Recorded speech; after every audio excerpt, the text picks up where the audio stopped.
Science. Les glaciers italiens ont fondu de plus de moitié le siècle dernier.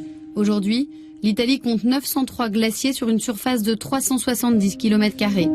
Il y a 50 ans, ils en couvraient 200 de plus. Les dernières études montrent une fragmentation des glaciers, la plupart étant voués à disparaître dans les 20 prochaines années.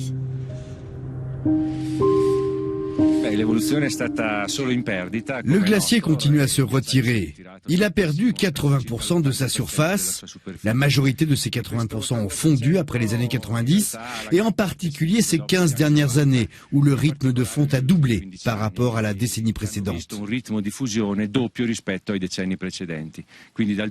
La perte est de 50% depuis 2000. Dans 20 ans, il ne restera rien de ce glacier. Le glacier Karaser dans le massif de l'Ortles est situé à 3000 mètres au-dessus du niveau de la mer. Comparé à 1900, il a perdu 350 mètres de profondeur et a reculé de plus d'1 kilomètre. Il est aujourd'hui divisé en 6 parties et la couche de glace montre de profondes crevasses.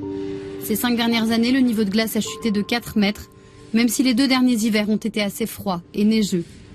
Le glacier Mandrone sur le massif d'Adamello, avec Pian di Neve, est le plus grand glacier italien. Cette année, il a perdu environ 30 mètres. En 2011, le glacier a atteint l'endroit où nous parlons. Comme on le voit dans quelques années, on a eu un fort recul. Et tout cela dans un laps de temps très court. Sur le glacier de Mandrone, des cascades se sont formées à cause d'une quantité anormale de neige fondue. Une catastrophe écologique programmée pour les Alpes françaises et italiennes.